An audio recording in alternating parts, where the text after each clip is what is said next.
നമ്മൾ ഇന്നത്തെ ക്ലാസ്സിൽ SCERT പാഠഭാഗം നമ്മൾ നോക്കിക്കൊണ്ടിരിക്കുന്നതിൽ അധിനിവേശവും ചെറുത്തുനിൽപ്പും എന്ന് തുടങ്ങുന്ന ചാപ്റ്ററിൽ കച്ചവടത്തിൽ നിന്ന് എങ്ങനെയാണ് അധികാരത്തിലേക്ക് ഇംഗ്ലീഷ് ഈസ്റ്റ് ഇന്ത്യ കമ്പനി എത്തിയത് ആ ഒരു കാര്യമാണ് നോക്കുന്നത്. ഇവിടെയും എന്താണ് പ്രധാനപ്പെട്ട വളരെ കൂടുതൽ ചോദ്യങ്ങൾ നമുക്ക് കിട്ടുന്നൊരു പോർഷനാണ്. നമുക്കെന്താ സമയം കളയാതെ ക്ലാസ്സിലോട്ട് പോവാം. ഏഷ്യയുമായുള്ള വ്യാപാര ബന്ധത്തിന് ബ്രിട്ടീഷുകാർ 1600 ഇംഗ്ലീഷ് ഈസ്റ്റ് ഇന്ത്യ കമ്പനി സ്ഥാപിച്ചത്. അപ്പോൾ എന്താണ് ആദ്യം പഠിക്കേണ്ട പോയിന്റ്? ഏഷ്യയുമായിട്ടുള്ള വ്യാപാര ബന്ധത്തിനായിട്ട് ബ്രിട്ടീഷുകാർ 1600 ഇംഗ്ലീഷ് ഈസ്റ്റ് ഇന്ത്യ കമ്പനി സ്ഥാപിച്ചത്. ക്ലിയർ ആയല്ലോ ആ ഒരു കാര്യം? 1600. കമ്പനിയുടെ പ്രതിനിധി വില്യം ഹോക്കിൻസ് അന്നത്തെ മുഗൾ ചക്രവർത്തി ജഹാംഗീറിൽ നിന്ന് അനുമതി തേടി ഗുജറാത്തിലെ സൂററ്റിൽ ഒരു കച്ചവട താവളം അല്ലെങ്കിൽ ഒരു ഫാക്ടറി സ്ഥാപിച്ചു. എന്താണ്? ഇംഗ്ലീഷ് ഈസ്റ്റ് ഇന്ത്യ കമ്പനിയുടെ പ്രതിനിധിയായിട്ടുള്ള ക്യാപ്റ്റൻ വില്യം ഹോക്കിൻസ് അന്നത്തെ മുഗൾ ചക്രവർത്തി ആരായിരുന്നു? ജഹാംഗീർ ആയിരുന്നു. അന്നത്തെ മുഗൾ ചക്രവർത്തിയായിട്ടുള്ള ജഹാംഗീറിൽ നിന്ന് അനുമതി നേടിക്കൊണ്ട് എന്താണ് ഗുജറാത്തിലെ സൂററ്റിൽ ഒരു ഫാക്ടറി സ്ഥാപിച്ചു. അപ്പോൾ ക്യാപ്റ്റൻ വില്യം ഹോക്കിൻസ് എവിടെയാണ് ഫാക്ടറി സ്ഥാപിച്ചത്? ഗുജറാത്തിലെ സൂററ്റിൽ അല്ലേ? സൂററ്റ് എന്ന് പറയുന്നത് ഒരു കച്ചവട കേന്ദ്രമാണ് അല്ലേ? സൂററ്റിലാണ് ക്യാപ്റ്റൻ വില്യം ഹോക്കിൻസ് അന്നത്തെ മുഗൾ ചക്രവർത്തിയായിട്ടുള്ള ജഹാംഗീറിൽ നിന്ന് അനുമതി നേടിക്കൊണ്ട് ഒരു ഫാക്ടറി സ്ഥാപിച്ചത്. തുടർന്ന് ഇതൊരു തുടക്കമായിരുന്നു അല്ലേ? ഇന്ത്യയുടെ വിവിധ ഭാഗങ്ങളിൽ കമ്പനി എന്താണ് ഫാക്ടറികൾ ആരംഭിച്ചു. അതിനെ തുടർന്ന് മദ്രാസ്, അതായത് ഇന്നത്തെ ചെന്നൈ, ബോംബെ, ഇന്നത്തെ മുംബൈ, കൊൽക്കത്ത എന്നീ പ്രദേശങ്ങളിൽ ആധിപത്യം നേടിക്കൊണ്ട് കമ്പനി അവിടങ്ങളിലെ ഭരണത്തിൽ ഇടപെടാൻ തുടങ്ങി. ഈ ഒരു കേന്ദ്രങ്ങളെ ഒന്ന് ചിന്തിച്ച് നോക്കിയാൽ നിങ്ങൾക്ക് എന്തു മനസ്സിലാക്കാൻ പറ്റും അല്ലേ? കുറച്ചും കൂടി പ്രധാനപ്പെട്ട കേന്ദ്രങ്ങളാണിതെല്ലാം. ചെന്നൈ, മുംബൈ, കൊൽക്കത്ത ഇതൊക്കെ കുറച്ച് പ്രധാനപ്പെട്ട കേന്ദ്രങ്ങളാണ്. ഇവിടെ എല്ലാം എന്ത് ചെയ്തു? ഇംഗ്ലീഷ് ഈസ്റ്റ് ഇന്ത്യ കമ്പനി അവരുടെ ഫാക്ടറികൾ സ്ഥാപിച്ചുകൊണ്ട് ആധിപത്യം നേടാൻ തുടങ്ങി. അപ്പോൾ നമ്മൾ പഠിക്കുന്നത് കച്ചവടത്തിനായിട്ട് ഇന്ത്യയിൽ വന്ന് കച്ചവടത്തിൽ നിന്ന് അവരെങ്ങനെയാണ് അധികാരത്തിലേക്ക് പോയത് എന്നാണ് അല്ലേ? ആ ഒരു കാര്യം മനസ്സിലാക്കേണ്ടത് അത്യാവശ്യമാണല്ലേ? അങ്ങനെ 1600 ഇംഗ്ലീഷ് ഈസ്റ്റ് ഇന്ത്യ കമ്പനി സ്ഥാപിക്കുന്നത്. കമ്പനിയുടെ പ്രതിനിധിയായിട്ടുള്ള ക്യാപ്റ്റൻ വില്യം ഹോക്കിൻസ് അന്നത്തെ മുഗൾ ചക്രവർത്തി ജഹാംഗീറിൽ നിന്ന് അനുമതി തേടിക്കൊണ്ട് ഗുജറാത്തിലെ സൂററ്റിൽ ഒരു കച്ചവട താവളം സ്ഥാപിച്ചു, അതായത് ഒരു ഫാക്ടറി സ്ഥാപിച്ചു. തുടർന്ന് ഇന്ത്യയുടെ പല ഭാഗങ്ങളിൽ, അതും പല ഭാഗങ്ങളെന്ന് പറയുമ്പോൾ പ്രധാനപ്പെട്ട പല കേന്ദ്രങ്ങളിലും ഇങ്ങനെ അവരുടെ ഫാക്ടറികൾ സ്ഥാപിക്കുകയും പിന്നീട് ആ ആധിപത്യം വിപുലീകരിക്കുകയും ചെയ്തു. ബ്രിട്ടീഷുകാർ ഇന്ത്യയിൽ അവരുടെ ആധിപത്യത്തിന് ഒരു രാഷ്ട്രീയമായ ആധിപത്യത്തിലേക്ക് അത് സ്ഥാപിക്കുന്നതിലേക്ക് നയിച്ചത് 1757 പ്ലാസി യുദ്ധത്തിലൂടെയാണ്. അപ്പോൾ ഒരു ചോദ്യം വരികയാണ്, ബ്രിട്ടീഷുകാർ ഇന്ത്യയിൽ രാഷ്ട്രീയ ആധിപത്യം സ്ഥാപിക്കുന്നത് ഏത് യുദ്ധത്തിലൂടെയാണ്? 1757 പ്ലാസി യുദ്ധത്തിലൂടെയാണ് ബ്രിട്ടീഷുകാർ ഇന്ത്യയിൽ അവരുടെ ആധിപത്യം സ്ഥാപിക്കുന്നത്. ബംഗാളിലെ നവാബായിരുന്ന സിറാജ് ഉദ്ദൗളയെ റോബർട്ട് ക്ലൈവിൻ്റെ നേതൃത്വത്തിലുള്ള ഈസ്റ്റ് ഇന്ത്യ കമ്പനിയുടെ സൈന്യം ഈ യുദ്ധത്തിൽ എന്ത് ചെയ്തു?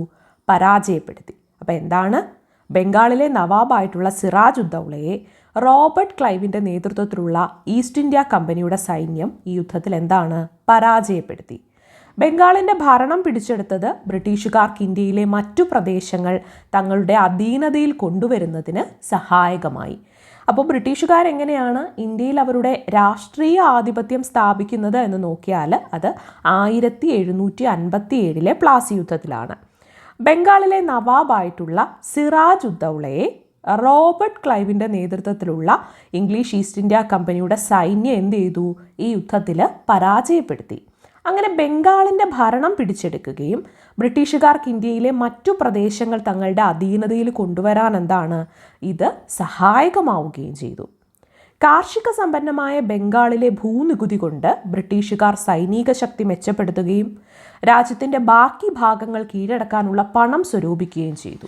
അപ്പോൾ ബംഗാൾ പിടിച്ചെടുത്തതോടുകൂടി ബ്രിട്ടീഷുകാർക്കുണ്ടായ അല്ലെങ്കിൽ ഇംഗ്ലീഷ് ഈസ്റ്റ് ഇന്ത്യ കമ്പനിക്കുണ്ടായ നേട്ടം? കാർഷിക സമൃദ്ധമായിരുന്നു ബംഗാൾ. അങ്ങനെ കാർഷിക സമൃദ്ധമായിട്ടുള്ള ബംഗാൾ പിടിച്ചെടുത്തതോടെ അവിടുത്തെ ഭൂനികുതി കൊണ്ട് ബ്രിട്ടീഷുകാർ സൈനിക ശക്തി മെച്ചപ്പെടുത്തുകയും രാജ്യത്തിൻ്റെ ബാക്കി ഭാഗങ്ങൾ കീഴടക്കാനുള്ള പണം അവിടെ നിന്ന് തന്നെ സ്വരൂപിക്കുകയും ചെയ്തു. 1764 ബാക്സാർ എന്ന സ്ഥലത്ത് വെച്ചുണ്ടായ യുദ്ധത്തോടെ ബീഹാർ, ബംഗാൾ, ഒറീസ എന്നീ പ്രവിശ്യകളിലെ നികുതി പിരിക്കാനുള്ള അവകാശം ആര് സ്വന്തമാക്കി? കമ്പനി സ്വന്തമാക്കി. അപ്പോൾ 1764 ബാക്സാർ എന്ന സ്ഥലത്തുണ്ടായ യുദ്ധത്തോടെ ബീഹാറിലെയും ബംഗാളിലെയും ഒറീസയിലെയും നികുതി പിരിക്കാനുള്ള അവകാശം കമ്പനി സ്വന്തമാക്കി. ഇത്തരത്തിൽ നികുതി പിരിക്കാനുള്ള ഒരു അവകാശം ലഭിച്ചതോടെ എന്താ സംഭവിച്ചത്? ഇംഗ്ലീഷ് ഈസ്റ്റ് ഇന്ത്യ കമ്പനിയുടെ ഭരണ സാന്നിധ്യം ശക്തമായിട്ട് മാറി. അതുപോലെ തന്നെ മുഗൾ ഭരണാധികാരിയായിരുന്ന ഷാ ആലം രണ്ടാമൻ, അതുപോലെ അവധിലെ നവാബായിട്ടുള്ള ഷൂജാ ഉദ്ദൗള, ബംഗാളിലെ നവാബായിട്ടുള്ള മിർ കാസിം എന്നിവരുടെ സംയുക്ത സൈന്യത്തെയാണ് ബ്രിട്ടീഷുകാർ ഈ ഒരു യുദ്ധത്തിൽ പരാജയപ്പെടുത്തിയത്. ഏത് യുദ്ധത്തിലാണ് ബ്രിട്ടീഷുകാർ ഇവരെ പരാജയപ്പെടുത്തിയത്? 1764 എന്നാണ്. 1764 ബാക്സാർ എന്ന സ്ഥലത്ത് വെച്ചുണ്ടായ യുദ്ധത്തിലാണ് ബീഹാർ, ബംഗാൾ, ഒറീസ എന്നീ പ്രവിശ്യകളിലെ നികുതി പിരിക്കാനുള്ള അവകാശം കമ്പനി സ്വന്തമാക്കിയത്. മുഗൾ ഭരണാധികാരിയായിട്ടുള്ള ഷാ ആലം രണ്ടാമനെയും അവധിലെ നവാബായിട്ടുള്ള ഷൂജാ ഉദ്ദൗളയും ബംഗാളിലെ നവാബായിട്ടുള്ള മിർ കാസിം ഇവർ ചേർന്നുള്ള ഒരു സംയുക്ത സൈന്യത്തെയാണ് ബ്രിട്ടീഷുകാർ ഈ ഒരു യുദ്ധത്തിൽ പരാജയപ്പെടുത്തുകയുണ്ടായത്. ഇവിടെ ഒരു ബോക്സിലായിട്ട് കുറച്ച് കാര്യങ്ങൾ കൊടുത്തിട്ടുണ്ട്. നമുക്ക് അതുകൂടി ഒന്ന് നോക്കാം. അത്തരത്തിൽ ബോക്സിൽ കൊടുക്കുന്ന കാര്യങ്ങളൊക്കെ ഇമ്പോർട്ടൻ്റ് ആണെന്നാണ് അതിനൊരർത്ഥം. അതുകൊണ്ട് നമുക്ക് അതുകൂടി ഒന്ന് നോക്കാം. 1639 മദ്രാസ് തുറമുഖത്തിൻ്റെ ചുങ്ക വരുമാനത്തിൻ്റെ പകുതി നൽകണമെന്ന ഉപാധിയോടെ പ്രാദേശിക രാജാവായ ദമർല വെങ്കടാദ്രി നായക ദീർഘകാലത്തേക്ക് മദ്രാസ് തുറമുഖം ബ്രിട്ടീഷുകാർക്ക് നൽകുകയുണ്ടായി. 1639 മദ്രാസ് തുറമുഖത്തിൻ്റെ ചുങ്ക വരുമാനത്തിൻ്റെ പകുതി നൽകണമെന്ന ഉപാധിയോടെ പ്രാദേശിക രാജാവായിട്ടുള്ള ദമർല വെങ്കട്രാതി നായക ദീർഘകാലത്തേക്ക് മദ്രാസ് തുറമുഖം ബ്രിട്ടീഷുകാർക്ക് നൽകുകയുണ്ടായി. 1662 പോർച്ചുഗീസ് രാജകുമാരിയായിട്ടുള്ള കാതറിനെ വിവാഹം ചെയ്തപ്പോൾ ബ്രിട്ടീഷ് രാജാവ് ചാൾസ് രണ്ടാമന് ഉപഹാരമായി ലഭിച്ച പ്രദേശമാണ് ബോംബെ. അപ്പോൾ 1662 പോർച്ചുഗീസ് രാജകുമാരിയായിട്ടുള്ള കാതറിനെ വിവാഹം ചെയ്തപ്പോൾ ബ്രിട്ടീഷ് രാജാവ് ചാൾസ് രണ്ടാമന് ഉപഹാരമായിട്ട് ലഭിച്ച പ്രദേശമാണ് ബോംബെ.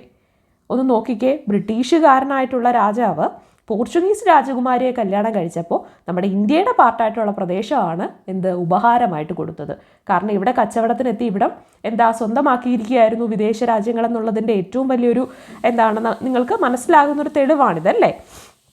പിന്നീട് ഈ പ്രദേശം ഇംഗ്ലീഷ് ഈസ്റ്റ് ഇന്ത്യ കമ്പനിക്ക് കൈമാറുകയാണ് ഉണ്ടായത്. 1698 സുതനദി, കാലിക്കട്ട, ഗോവിന്ദ്പൂർ എന്നീ 3 ഗ്രാമങ്ങൾ, സുതനദി, കാലിക്കട്ട, ഗോവിന്ദ്പൂർ എന്നീ 3 ഗ്രാമങ്ങൾ ഈ ഒരു 3 ഗ്രാമങ്ങൾക്ക് ചുറ്റും ബ്രിട്ടീഷുകാർ പണിത കോട്ടയാണ് വില്യം കോട്ട, ഫോർട്ട് വില്യം അല്ലേ. വില്യം കോട്ട പണിതത് ഏത് ഗ്രാമങ്ങൾക്ക് ചുറ്റുമാണ്? സുതനദി, കാലിക്കട്ട, ഗോവിന്ദ്പൂർ ഈ 3 ഗ്രാമങ്ങൾക്ക് ചുറ്റും ബ്രിട്ടീഷുകാർ പണിതൊരു കോട്ടയാണ് വില്യം കോട്ട. 1698 വില്യം കോട്ട പണിതത് ആരാണ്? ബ്രിട്ടീഷുകാർ. ക്രമേണ ഈ പ്രദേശം ഒരു പട്ടണമായിട്ട് മാറി കൽക്കട്ട എന്ന പേരിലാണ് പിന്നീടത് അറിയപ്പെടാൻ തുടങ്ങിയത് അല്ലേ. വില്യം കോട്ട കൽക്കട്ടയായിട്ട് മാറി. അപ്പോൾ കൽക്കട്ടയായിട്ട് മാറിയത് എങ്ങനെയാ? 1698 സുതനദി, കാലിക്കട്ട, ഗോവിന്ദ്പൂർ എന്നീ 3 ഗ്രാമങ്ങൾക്ക് ചുറ്റും ബ്രിട്ടീഷുകാർ പണിതൊരു കോട്ടയാണ് വില്യം കോട്ട. ക്രമേണ ഈ പ്രദേശം ഒരു പട്ടണമായിട്ട് മാറുകയും കൽക്കട്ട എന്ന പേരിൽ അറിയപ്പെടുകയും ചെയ്തു. ഈ ഒരു ഭാഗത്തു നിന്നും എത്രത്തോളം ചോദ്യങ്ങളാണ് നമുക്ക് പഠിക്കാൻ പറ്റിയതല്ലേ. ഇവിടെ ഒരു കാര്യം ഒന്ന് മനസ്സിലാക്കി വെക്കുക. ഒരു സ്റ്റേറ്റ്മെൻറ്റ് ടൈപ്പ് ചോദ്യമായിട്ടൊക്കെ വരികയാണെങ്കിൽ ഒന്ന് ഓർക്കാൻ വേണ്ടിയിട്ട് വെറുതെ ഒന്ന് പറയുകയാണ്. ഇത്തരത്തിൽ ഇംഗ്ലീഷ് ഈസ്റ്റ് ഇന്ത്യ കമ്പനിയുടെ ആധിപത്യം ഇന്ത്യയിലേക്ക് കൂടുതൽ ശക്തമാകാനുള്ള കാരണം എന്ന് പറയുന്നത്, പ്രധാനപ്പെട്ട ഒരു കാരണം എന്ന് പറയുന്നത് ഇന്ത്യൻ നാട്ടുരാജ്യങ്ങൾക്കിടയിലുള്ള ഒരു അനൈക്യമായിരുന്നു. അതുപോലെ ബ്രിട്ടീഷുകാരുടെ മെച്ചപ്പെട്ട സൈനിക സാങ്കേതിക വിദ്യയും ഇത് രണ്ടുമാണ് ബ്രിട്ടീഷുകാരെ എന്താണ് അവരുടെ ഒരു പ്രധാന കേന്ദ്രമാക്കി ഇന്ത്യയെ മാറ്റി ഇന്ത്യയെ അധികാരവും രാഷ്ട്രീയവും ഒക്കെ പിടിച്ചെടുക്കുന്നതിലേക്ക് അവർക്ക് സഹായകമായ കാര്യങ്ങൾ ഇതൊക്കെയായിരുന്നു. ഇവിടെ ഒരു കോട്ട് പറയുന്നുണ്ട്, എനിക്ക് 2000 പട്ടാളക്കാരെ അയച്ചു തരിക, ഞാൻ ഇന്ത്യയെ പിടിച്ചടക്കാം. ഇത് റോബർട്ട് ക്ലൈവ് പറഞ്ഞതാണ്. ഇതും നമുക്ക് ക്വസ്റ്റ്യനായിട്ട് വരാം. എനിക്ക് 2000 പട്ടാളക്കാരെ അയച്ചു തരിക, ഞാൻ ഇന്ത്യയെ പിടിച്ചടക്കാം. ഇങ്ങനെ പറഞ്ഞത് ആര്?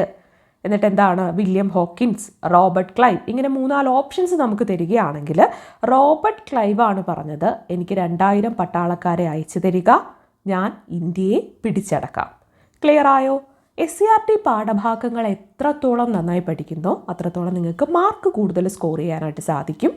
അപ്പോൾ നമുക്ക് എന്താണ് ഈ ഒരു സീരീസ് കണ്ടിന്യൂ ചെയ്തുകൊണ്ടേ ഇരിക്കാം. നമുക്ക് എല്ലാ SCERT ടെക്സ്റ്റ് ബുക്കുകളും കംപ്ലീറ്റ് ചെയ്യാം. അപ്പോൾ നിങ്ങൾ എന്ത് ചെയ്യുക, അതാത് ദിവസത്തെ ക്ലാസ്സുകൾ കാണുക. അഥവാ നിങ്ങൾ ഇതിനു മുൻപുള്ള 3 ക്ലാസ്സുകൾ ഞാൻ ഇട്ടിട്ടുണ്ട്. റീസെൻ്റ്ലി ഇട്ട 3 ക്ലാസ്സുകളാണ്. അത് കണ്ടിട്ടില്ലാത്ത കുട്ടികളാണെങ്കിൽ അതുകൂടി ഒന്ന് കാണാനായിട്ട് ശ്രമിക്കുക. നമ്മൾ ഷോർട്ടായിട്ട് ഈ ഒരു ചാപ്റ്ററിനെ ഡിവൈഡ് ചെയ്യുന്നത് കൊണ്ട് തന്നെ അത്രയും ഭാഗങ്ങൾ നിങ്ങൾക്ക് നന്നായി പഠിക്കാൻ പറ്റും.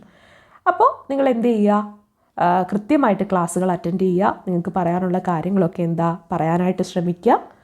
കൂടുതൽ ഇൻഫർമേറ്റീവായിട്ടുള്ള കാര്യങ്ങളുമായിട്ട് നമുക്ക് അടുത്ത ക്ലാസ്സിൽ കാണാം.